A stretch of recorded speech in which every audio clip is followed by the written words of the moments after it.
नमस्कार, जय जोहार, जय छत्तीसगढ़। मैं आंचल और आप मन देखा था MKS स्टूडियो CG।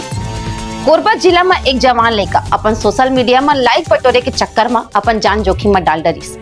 ओहा खतरनाक स्टंट करत चलत मालगाड़ी के सामने रेलवे ट्रैक में दौड़ लगाइस, जेकर सेती मालगाड़ी के पायलट ला ट्रेन रोके बाद इमरजेंसी ब्रेक लगाना पड़िस।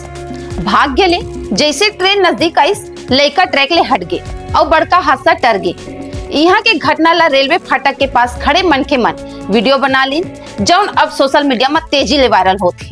ये घटना सुनालिया मार्ग के पास के है। बतावा थे कि वीडियो 3 दिन पुराना है। 18 बछर के एक लड़का कोरबा के शारदा बिहार इलाका के आसपास के है। वीडियो सामने आवा थी, रेलवे प्रशासन हरकत मांगे है। रेलवे पुलिस ये लड़का के खोजबीन शुरू कर दे है। स्थानीय मन के मन ये घटना के कड़ा निंदा करे है। ये मामला बड़ खतरनाक और गैर जिम्मेदार बताए गए है। उनकर अपील है कि जवान लोग रील्स बनाए और वायरल होए के होड़ में ये तरह के जानलेवा हरकत मत कराए। रेलवे प्रशासन घलो चेतावनी दे है कि ऐसा स्टंट करवैया मन ऊपर कड़ी कार्रवाई होही।